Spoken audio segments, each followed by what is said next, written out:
โอเทวิบุญนัสสมิกันตุกัสสะสานังอาคาตังจินโนโคกัลโลติอาคันตวาสันนิสามิติสาธาวโน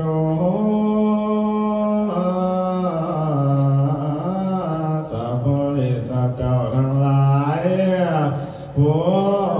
สัพเพโคเทวิสวงดังนั้นสิสุวรรณวสันติลาสันติวิตัวเป็นแม่เวสันดาลานอลาลีเจียงเดสิเจียงเมลาสาวเพิงว่ากัสสะนังอันว่าป่าบติการกัสสะนันเดือดร้อนยิ่งนักหนากาตะต่อมาเถิดแก่ลูกกูดังนี้พุทโธอันว่าลูกกูเจ้าเวสันดาลาจาวะลาบุสตาวะได้ยินแล้วยังข่าวสารอาการดังนี้กาเลียงกาโลติจะกาทำดังนี้เหลืออันว่ากูกันมาไปดูแล้วสามีสันนิก่อนจะวันนี้ดีนางมีคำมึงดังนี้แล้วขัดตะวันนั้นจึงสันนิไปด้วยโดนทางน้อมปกบังเดียมเยตางก็ยืนอยู่แถวประตูห้องท่องเที่ยวนอนยังหลับสมาธิอันมีสีสวัสดีสวงกวานังได้ยินยังเสียงตันเตียละจาแห่งพม่าการสัตว์ทั้งสองอันเป็นลูกนางว่าใจนิตาบุริบาเดสีตะวันนักก็ให้นำไปมาควรดินลูกบุญนายิ่งดันนานตามาดามปากกาเสียงตัวสัทธาสวรรค์โยตัวผ่านเงาแก่นอลาเดวะบังกันเสโตจะสำแดงอัตถธรรมในพระโกนาก่อนจึงได้กล่าวเพียงโลสังกตาเทสังสลาปิตาโสตวาดังนี้เพียงขเวดุลาภิกขุทั้งหลายลานสาพุทธิ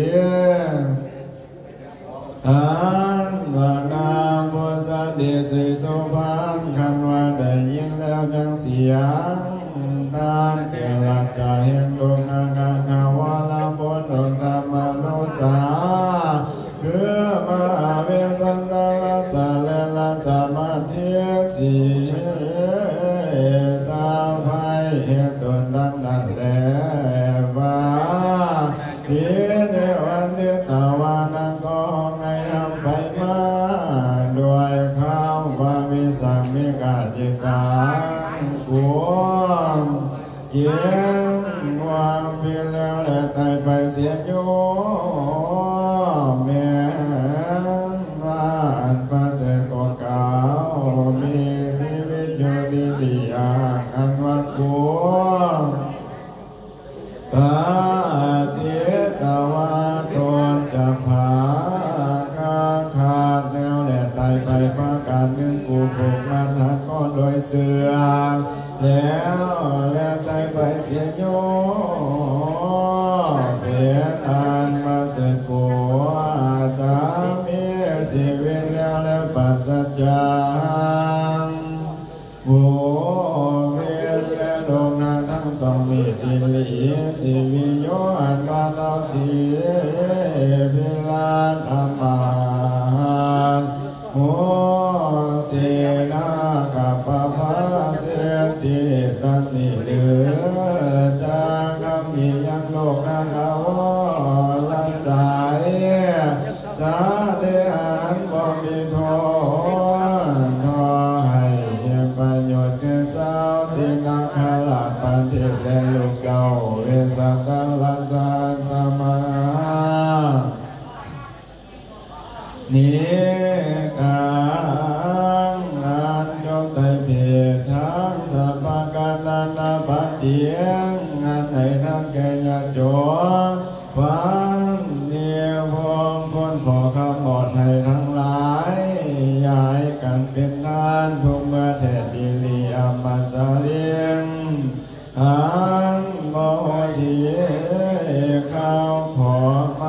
ปิตาพลังอังเมียปากติอนุปัฏฐาสาเลี้ยงดูพ่อและแม่ตัวแล้ว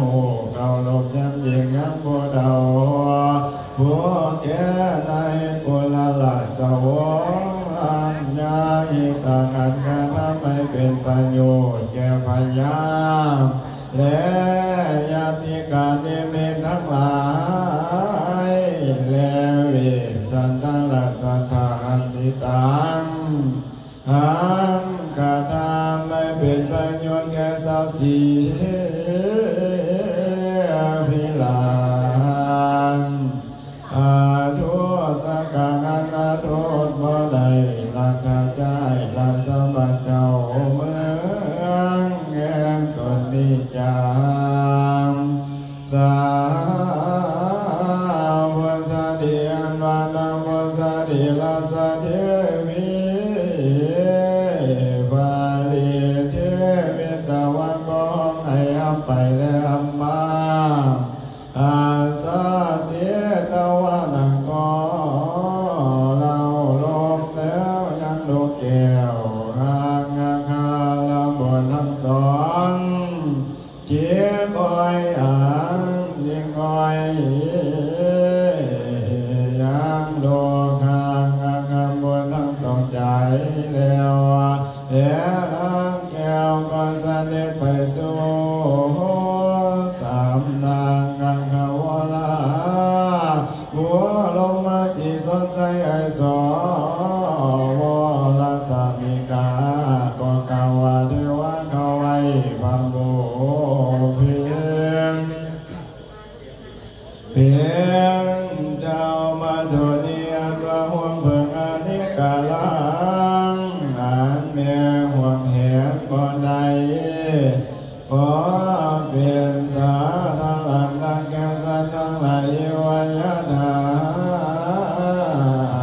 นั้นแล้วจะอุปมาสันใดอัมพาอันว่ามาห่วงทั้งหลายอันหล่นตกลงแล้วแผ่นดินก็เป็นสัตว์ทั้งหลายดังแก่สัตว์ทั้งหลายยันดามอันนั้นแลจะอุปมาสันใดสีวิโยอันว่าสาวสีเวลาทั้งหลายความพาเสียงที่ก่อนใจคำที่ยังเจ้าเวกสันตลัสสะภูมิตลัสสะสีโสวาบางเมืองยังตนดังนั้นแลลานดังสวงดังลาสบันดังการบันเมืองแห่งพามมหาราชเจ้าตนวิเศษเดชสติก็ได้เป็นสาธานแก่ดาวพญาทั้งหลาย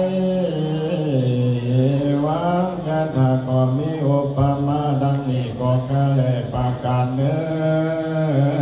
อหางโส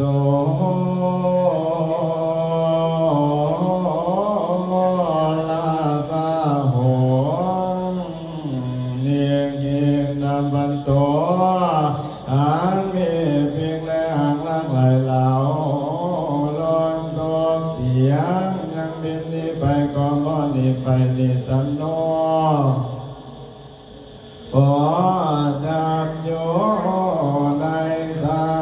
ธโนทักเกียรหานามบ่ได้ขอจะเป็นอันลำบากยิ่งนักหนาญาณฐานนั้นและจะอุปมาสันใดตะวังอันว่าพามาลาเจ้าเอโกลาสานเพียงพญามากษัตริย์ตนเดียวแล้วโยสเวยสิสมบัติอามันเจหันเสียมาลสมุนติทั้งหลายบอกเข้ามาเขารวมอุปถากก็จะลำบากยิ่งนักหนาตาถาเอวังก็จะมีอุปมา ดังนั้นก็ข้าแลข้าไว้มาลาสาเพียรเจ้าวางงานว่าบุคคาว่าถ้ามีความกอุปมาอุปไมยด้วยสภการให้มาละเจ้าพันแดนดีข้าไว้ภาวละภูมิอันโดนว่าป่าโยแลกวเดเสียสวัสดีมาอุปาทานสักขายาได้ดวงลุนพ้นจากสมเด็จพระมหาราชเจ้าท้าวสิเวียนบาลิโยสัตวังนันว่าพระผู้บันเป็นเจ้ามาพระบัณฑิตสิเจ้าดาได้เจ้าวางคำยันยันเจ้าเวียนสันตลาสักษาให้วัดพากังสัมภูเรียมสีสมบัติแห่งตนก่อขาดเถินต่างสดตาวาลาสาที่นั่นบันโบโลงสีสดใสนอนหลับดินดาสุดตาวาได้ยินแล้วยังถอยคำแห่งนางแก้วพุทธดีว่าละกันละยาก็จึงกวาปันเตียทุลาเจ้าพุทธดีอาคันลาแล้วพิเดียพิเลบอกคำที่ยังเวสันตาลาโหมิตนเป็นลูกหัวสัสสะสีเพียดังนางเท้าเพียอันหัวเขาลมจำแยงยังลาสาปะเวเนดาแมงโบราณกษัตริย์แต่ภาคก่อนเสื่อมมาปาลานวาสิวิเสียแห่งเอาดีเพียตาลาพวนเป็นดีหักลำเยียงพวงลูกเกี่ยวมีควันอีดังนั้นนางอันว่าเพียมป่าวาเสียมีก็จะได้ขับหนียังพระภูมิพุทธลาภให้ขาดจากที่บาสมบัติว่าจะนาตามถ้อยคำแห่งสาวนครบุรีสีวิลาทั้งหลายนั้นเดเรตสุตวาสาพุทธดีสุตวัสดีสิสุภันกัลยาสุตวาได้ยินนั้นถ้อยคำนั้นแล้วพระเดียเทวามานานางก็ห้องให้ยำไปมาว่ายาสาภูเพดาสังฆมาเดียกาลาวาภูภาตาเทวาขาวเยมสมเด็จมาลาเจ้าทาสคาเดียนมาสอดุงทั้งหลายยานสาผู้ตันสาเห็นโลกผู้หลายการนิกาวนาเปลี่ยนดวงดังดอกกันนิกามอันบานงามบานโดยาเทียนก่อนเทียนยอมไปด้วยยังโลกาผู้ใดนั้นกาลขังเมื่อก่อนนาสานกาลวันนี้โส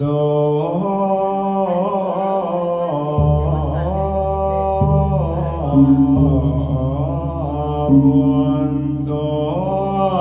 อาลาโลกาผู้นั้นได้โกวาทวันเป็นผู้หนึ่งคนเดียวดังนั้นเรือและจางไปสู่ปัญญาไฟเขียวดังนี้และจามาลาสักเขาไว้พมาลาเจ้าหาธิกานิอันวโม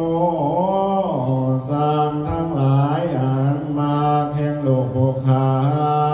ผู้ใดอันรุ่งเรืองงามดังนี้ดอกกันนิกาโน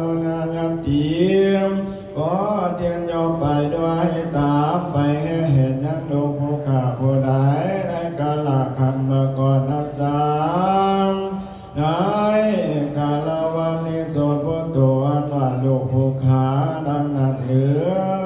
จะไปสู่ไปใหญ่ไฟเขียวได้นิจประการเรื่องอาหารกันนี้อาสาเนียนว่ามาทั้งหลายอ่านมาขาปาดาปาดาไปด้วยเครื่องอลังการต่างๆอนุรักษ์งามดังดอกกัญญิกาอายุญญายาดีก่อนเทียนโยมไปด้วยไปตามหลวงปู่ข้าโบราณนันเทนิลิเลนากรรมลานิอันวาพระกำพ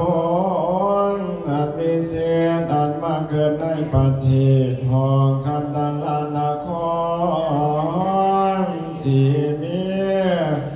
อันนาแดงงามเย็นเสียงแม่ควงข้ามาโดยงานยันทีก่อนเทียนยอมไปโดยตามยังลูกผู้ข้าผู้ใดได้กาลครั้งเมื่อก่อนบ่หอดไปผู้เดียวและพระสัจจเสียน้ำอามาลสัมปติอาสนัยวันนี้พุทโธอันว่าลูกผู้ข้าวิสันตละเอโกวันเท้าเปลี่ยนคนหนึ่งคนเดียวดังนั้นหรือแล้วจะไปสู่ไปใหญ่ไฟเขียวนั้นนี่จ้าหาทีนายาติโลกาเวสันตลามีบางกันที่เคยไปยอลายาสมาลาสโลแลกานำกาวเอเสียวิกายกานานาสติดังนี้เลยจะยังไปมาโดยกินนั้นเบาดังนี้จะสุโภโตอันวาโลภคามิงกำขวัญจันทนาเลียตังโคเมียบังกันที่อันเคยไหลละหาเนื้อด้วยการจนจานมันดัดดาจากเยตากาโบราโนเคยเสื่อมบานตันละกังามด้วยคนกามและคนนอนและพรด้วยลำเองอันวิเศษเหตุดังนั้นหรือจะไปนุ่งผ้าเพื่อไม่ยังเพียงเครื่องดาบลสีใดดังนี้จะประกาศเนื้อส่วนเดชาธาเรียกว่าลูกสาวไผ่ผู้ข้าเจ้ามาทีเคยดวงทาลงบันสวงด้วยพากรรมสิกพาและภาโขพามันเพื่อดีวิเศษอันเกิดในประเทศทองเมืองกาสีพาเพื่อนแม่ควรดีเข้าไว้ในเสียงคำและมัดเทียผู้นั้นในดังเหลือจะมาลามาไว้ไปนึ่งเปลืองไม่ได้ดังนี้จ้าโส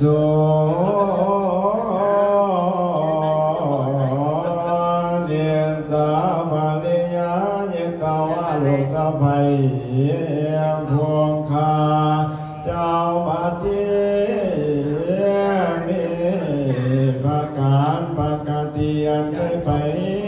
ด้วยยอดยังคันหามกาวเอเสียเวลากาลสลดในกาลครั้งเมื่อก่อนนักษาในกาลวันนี้เจ้ามาทีผู้นั้นกาถากษัตริย์ใดนางแล้วเลือนจำไม่สูญตั้งไกลพ้นวิสัยด้วยตีนันเป่านิจามยาโสนิยาลูกสะใภ้ผู้ข้าเจ้ามาทีผู้ใดบนตุตลา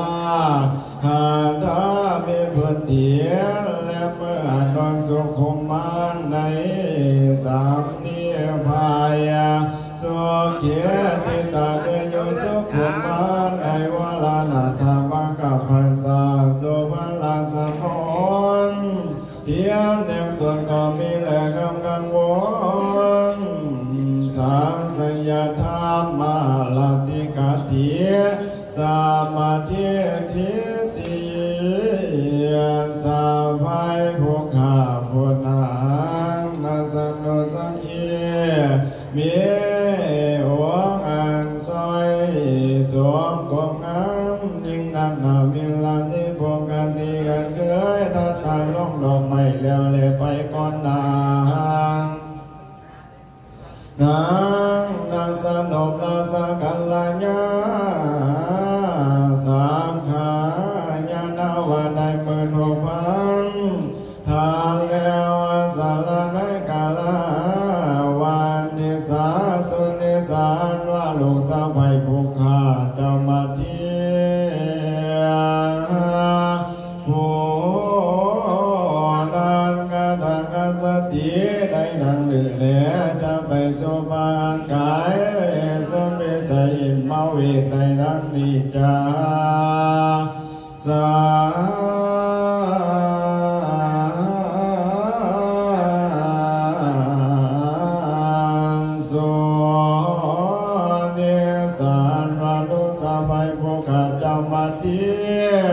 ผู้รังวันสติคืออยู่ในวาลสถานบังคับภาษาลันสวิสุทธิตัวสุตตะวันขังได้ยินแล้วยังเสียงหมาจริงและจอกแดนโลกเข้าห้องเสียงมีกองไปมาวิตามก็จะได้ยังสักหาตกใจกว่ายิ่งนักหนากับปามานามีตัวนางสมบันสันใส่ไปมาวาโลนี่ว่าเป็นดวงดาวแม้คนพวกที่เขาทำเป็นพันเก่าเองห้วยไปมานั้นแลนนาสาลามาทีโหนังมีปกติอันยันสันทาเกินตกใจกลัวยิ่งรากาดังกสติดังใดและจะไปอยู่ในประกวดทุกเมื่อสร้างเป็นลักษีได้ดังนี้เดียพวกเตี้ยนังกลาลูกเจ้าเอสันตังลัสคติและจะละนิไปดังนั้นนางกันว่าภูขามาสวบากาภาษาลังนี้สวงยามเป็นเป่าแผ่โลกอังคาบุญดันสอนเสียดันสะเนหสติยังก็ใจสุขเศร้าเหงาโยติลังเสียงกาลานันยันยันยิ่งไกยิ่งนักหนาสากุฏิอาวาเพียรดวงดังแม่นกอโนเพียงนาลูกเสียงแล้วแล้วมาเห็นจรยะเนสุญญางก็เป็นนานเป่าจากลูกเต่าแห่งตนสายกษัตริย์ก็จะได้สมสองอายุเจียรังเสียงอันนั้นแลดีลีปาการเดินจะมีกาวติอันแม่โลจากการธรรมมีลูกหาจิมหายปานธรรมวัตติก็เพียนดีและผ่านพาไปมายาถาอุปมาสันใดหางอันฟูขาวันสติบ่ยันยังโลกอังกาสัสติหาปัตตาสิวิสังก็จะให้แล่นผ่านไปมายาลาก็มีอุปมานั้นเล่นนามาลาสามขาไว้บาทพมาลาจะมีในกาลคังเบื่อภูขาเปลี่ยนดวงมาขาของไอเหตุเอ็นดูดูแก่ใดทั้งสองและมีดังนั้นแล้วตะวังอันว่าพมาลาเจ้า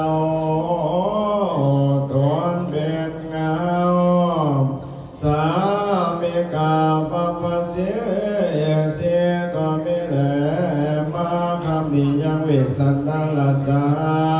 หันนาตัวมาเลยจาราสการบ้านเมืองเทืองพระราชละไทยแทนดังรันมันเยอาลาโภคาจาสกุอามาหันมีใบวังกรรมสาเดเวสันตละสังฆสัมปติตาวะขอลมเท้าไปมาโอโลทาจานังเมืองหลวงคงภาษาลาสกุมารมาเลก็ดีหานาโนหานายสร้างและนายมรณะลุนหวงทางไป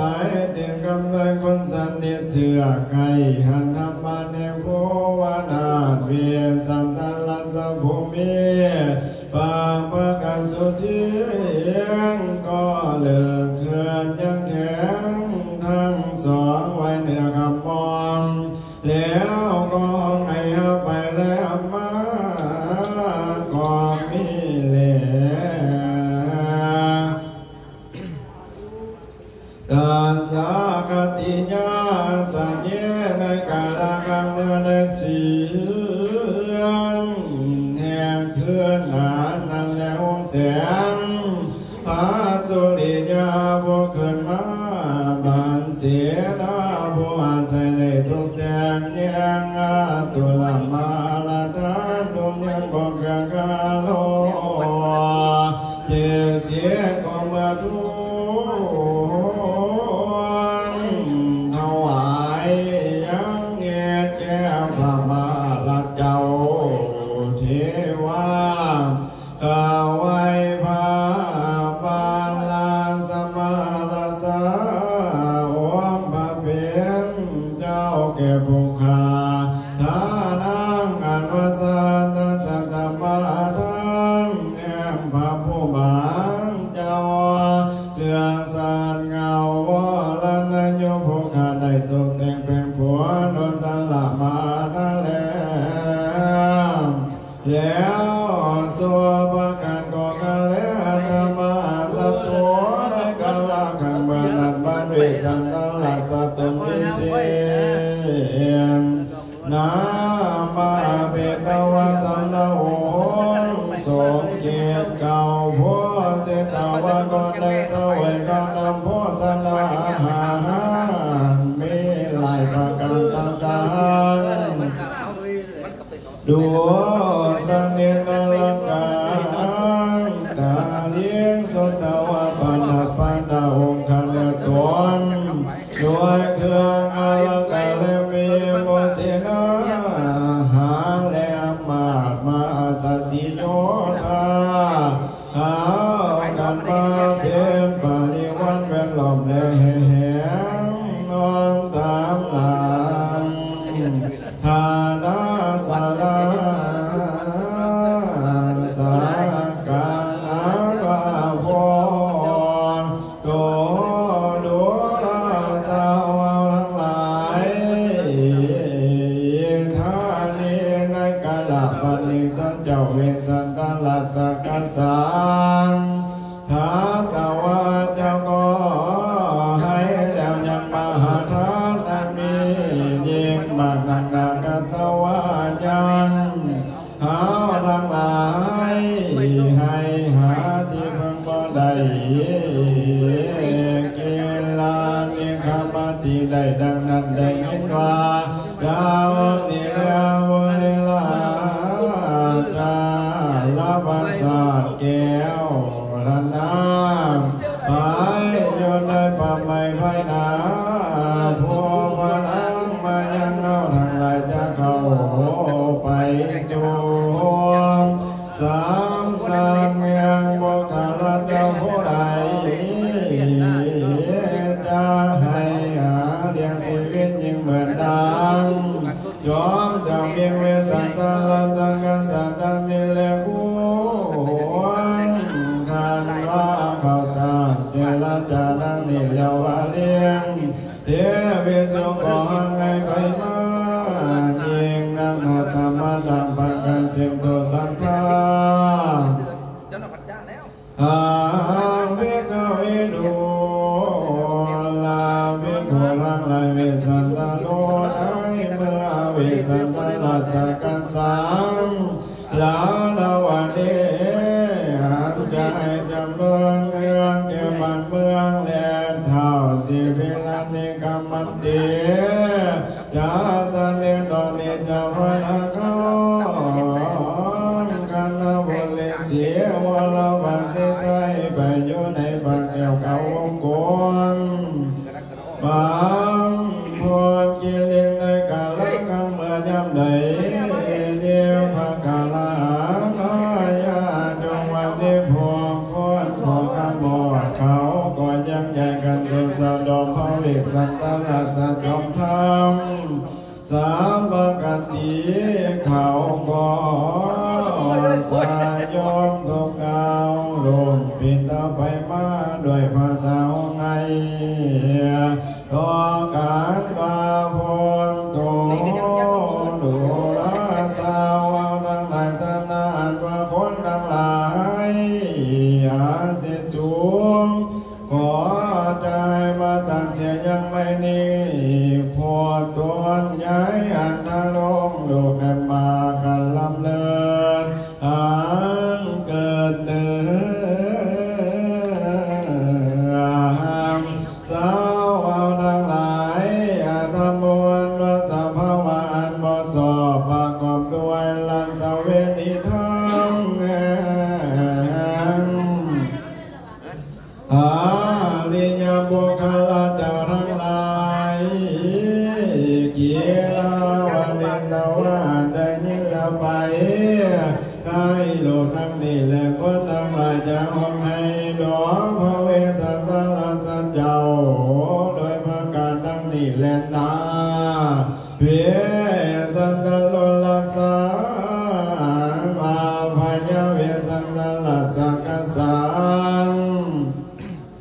จะสามโนอังสาวางไปละสาละสมบัตินั้นมีในกาลาวางปัสสะละสเวสเดงทองและสิ่งแลเจ็ดหอยแล้วจ้าออกดีไปละสสมบัติวัฏนาตามถ้อยคำสาวสีพิละดังมีตาว่าเจ้าก็ภาษาไทยยังสาสติติยังสักทั้งหลายคนหมายว่าในละเจียเอ็นคอยและสักทั้งหลายพงนั้นนัดรู้แล้วไปด้วยประดำสังวังอลังการเพียงประทางโสวังนักสังกเสียนมีสัตว์สามหานบาโคและเขียนและกระทำไปด้วยมาตามเขียนเกิดมาแต่องค์คำเมและสังมังคลาเฮมังมันเนวาสีเสียอันมีแผ่นผ้าปกมาสังแล้วไปด้วยลายคำมาโล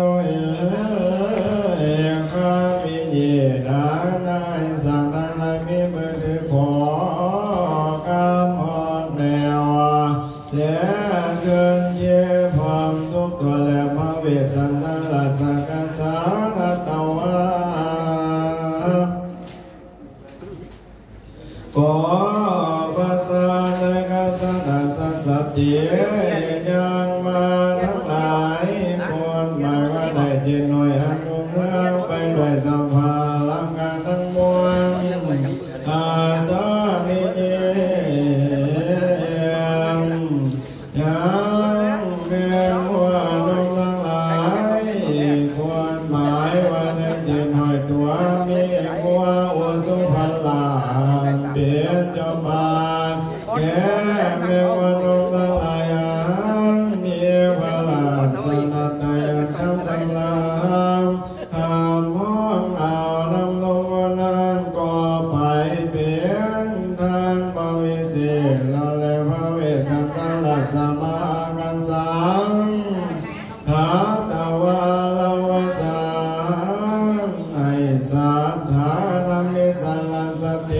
ยังคันยิ่งก็จะได้ไปเบิ่งเลี้ยงได้เจ็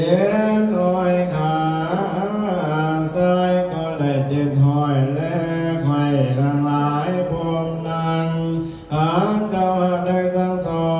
นดีแล้วก็จึงให้เป็นทะเลมาทานีได้กาลสัตตละสังฆกรรมทานอ่านเยียงและเสียงและเจ็ดห้อยอันวิเศ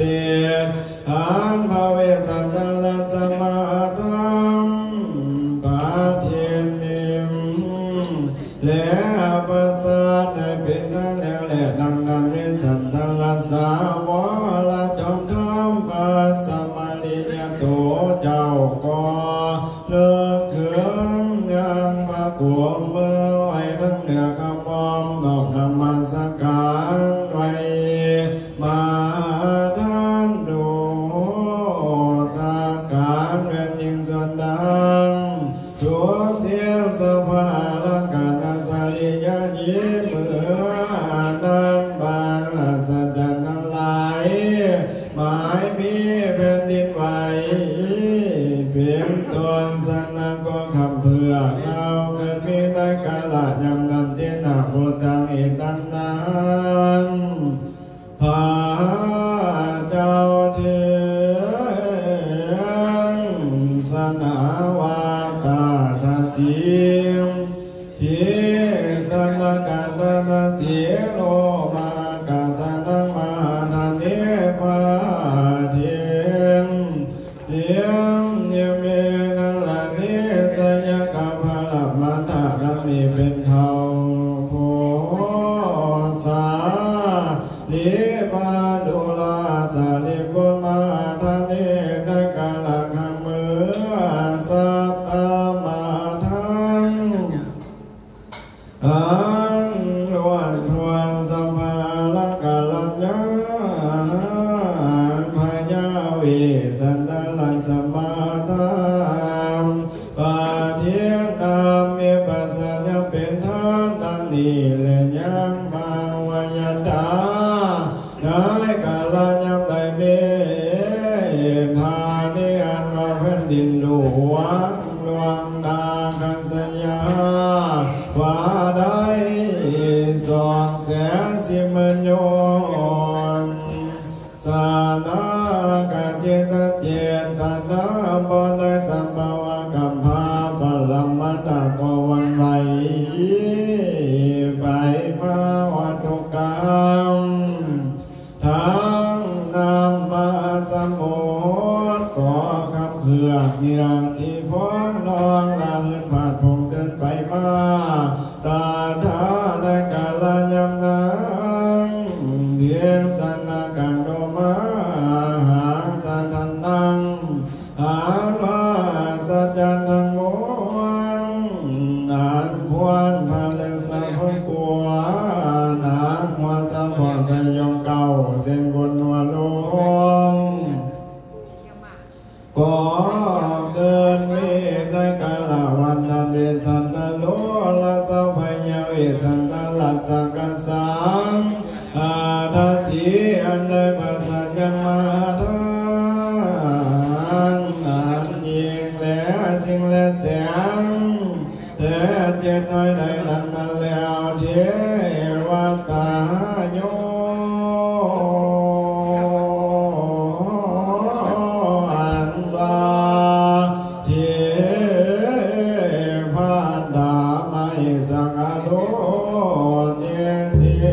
ไปบอกข่าวแก่พญาทั้งหลายหันยังย้ายอยู่สักกาลสมโพธเวทังมวลควรคำว่าวิสันตลัสสกาสัจเจ้าเทเตียงก็จะให้กันสันตลัสสมาทานยิงและสิ่งเด็ดหอยกามทางคอยขาและบัวนั่งเอื้องคำสั่งเสียสางทั้งสั่งมามีหัวควายรถสายยำใหญ่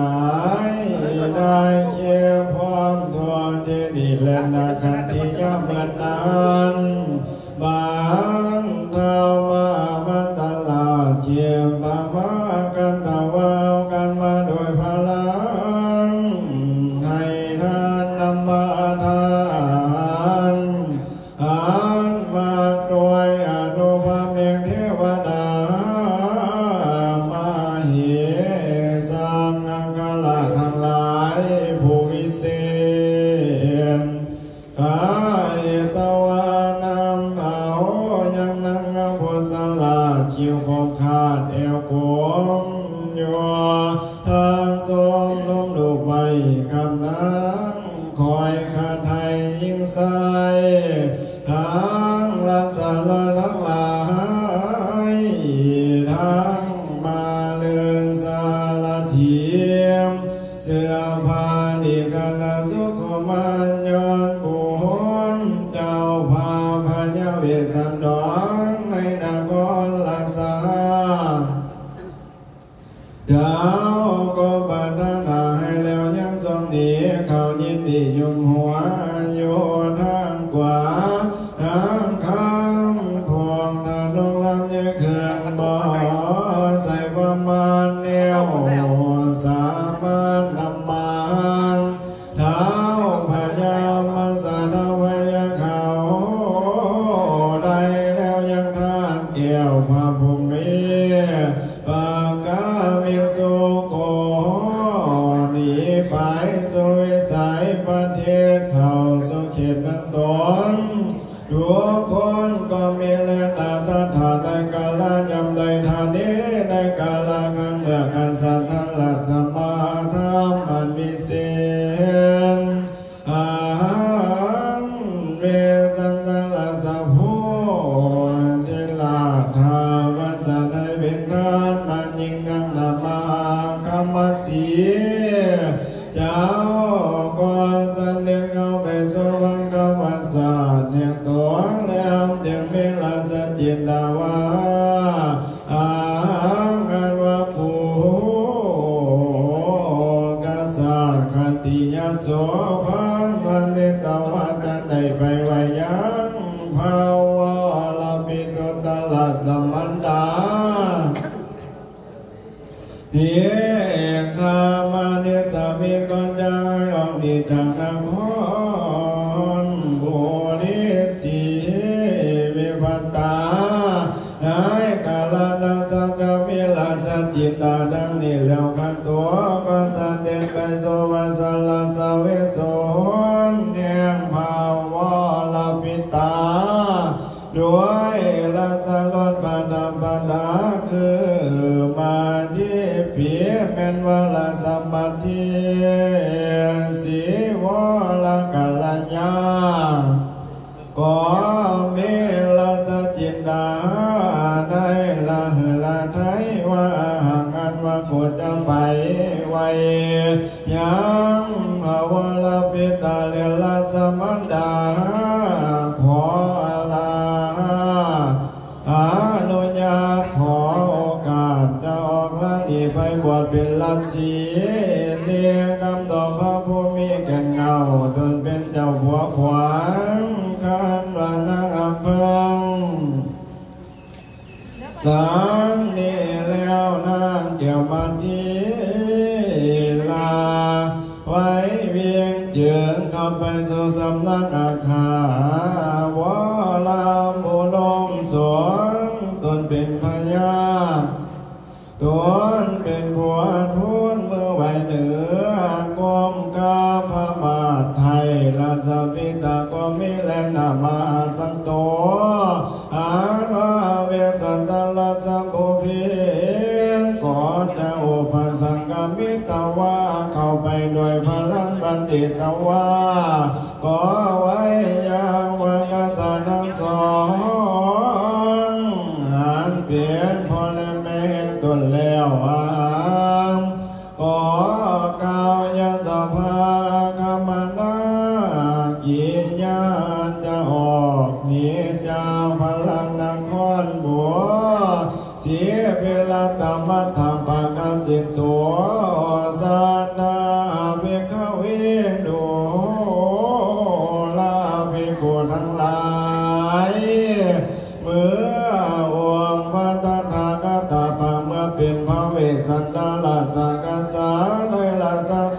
ตาภลานังถอยคำในทางสิพีแล้วและออกนี้ไปหมดเป็นลังสีในกิเลสปปตาบันตาเนียถ้าขอทานเจริญจากยังพยาบุรมาสีส่วนใจไอสวลปิตาเทวาข้าไว้พระวรปิตาทิลาลังการน้อยนาหนุ่มเพิ่งดูพระผู้มีตนพอทองฟังคำสอนสาวสีพิลานามาบุเสียนาบุข้าไว้บ่สอบบางกอมด้วยลดดัลละธรรมมันใจบาภาสนิกาจำผู้ขาดีเจรจาพัดพัดจังหอมลาสาดลานิสิสมบัติกันสามีผู้ขาได้ว่าควรสุขกิริวงกุลจะคอยโอนเป็นละสีโยต่อเท่าแก่บัวเพียรเจ้าจงให้อนุญาตยังตลงละเจ้าเสหัวดังตัวตนผู้ขาเลยกำพาหมดใจบ่มีไผเบื้องข้างต่อแต่มีหมดสังอาการเดินทั้งเสียเหลือการยิ่งเดียนลันดันเต็มไปด้วยหมูมาได้และเสือโคนห้องเสียงสวงพุ่มกัวมีปุ่มว่าและควายสะเทียนและเลือนดวงละพี่ข่าวมันยี่แหลมสุดขนาดหัวซาเสือวาลีวันอยู่ในหิมพานต์ทั่วประเทศนั้นจะเสียบอยู่เบียงบางการที่การลมีผู้ขับไปหอดในเขาผู้วงก็จะคอยอวดการทั้งบุญบนน้อยใจซอยเสือภาวนาทรงบุญหาเพียรตุลาทางวรนาแก้วมันดาภูขาปันธนาพระผู้ที่ยันโยนเยี่ยงทุกเสียเสียงไปบนเนสังตะวันส่วนดังเวลาตัวลาผู้มีศีลสายังจมโยนในหมู่น้ำสลักข้าข่าวคือตัณหาอันติดความอยู่ในอันสงสารตามบุหาละเสวยลาอย่าประมาทความทำจดน้ำถูกเศร้าคำมาละเจ้าจงการทำบุญให้เป็นคนอันประเสริฐสินหาเลือนักษาทั้งโอโภสนศีลาเวทขันธา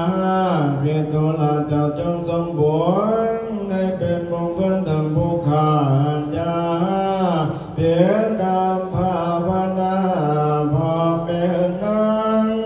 จะได้ไปสู่หิมพานต์ทุกคำเศร้ามาละเจ้าจงอยู่สวัสดีก็ข้าเถิดปานธรรมทานังกันดังกิลยาพันธนานายังทานาขันบันตนนิทิตังนิทิตาก็เสด็จปรบวนสมควรพอดีก่อนเลย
อิ